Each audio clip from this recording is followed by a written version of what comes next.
આંબો કેટલી વિચિત્ર ઘટના છે. મહાદેવનો આખો પરિવાર પૂજાય ને એમ કેરીનો આખો આંબોય પૂજાય. કઈ રીતે?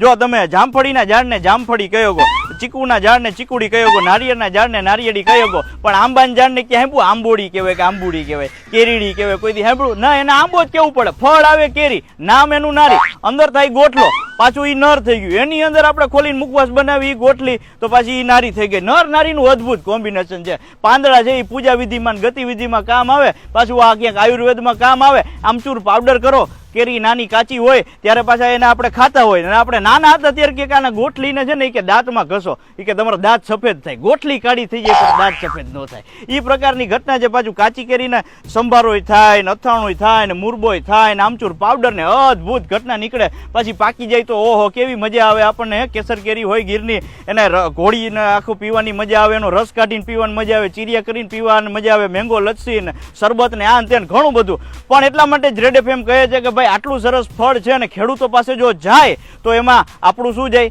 કાંઈ નહીં. એટલા માટે ગુટલી રિટર્ન્સ છે જે આપણે નાના ખેડૂતો સુધી આ બધી ગોઠલીઓ છે એ પહોંચાડવાના છીએ. એટલે તમને વિનંતી કરું છું કે તમે આ ગોઠલી ભેગી કરો અને મને સંપર્ક કરો, ડીએમ કરો, જેથી હું ગોઠલી ભેગી કરીશ અને નાના ખેડૂતો સુધી આ કેરીની ગોઠલી છે એ આપણે પહોંચાડીશું. તો સાથે મળી અને કેરીનો રસ પીએ, મોજ કરીએ, જમાવટ કરીએ.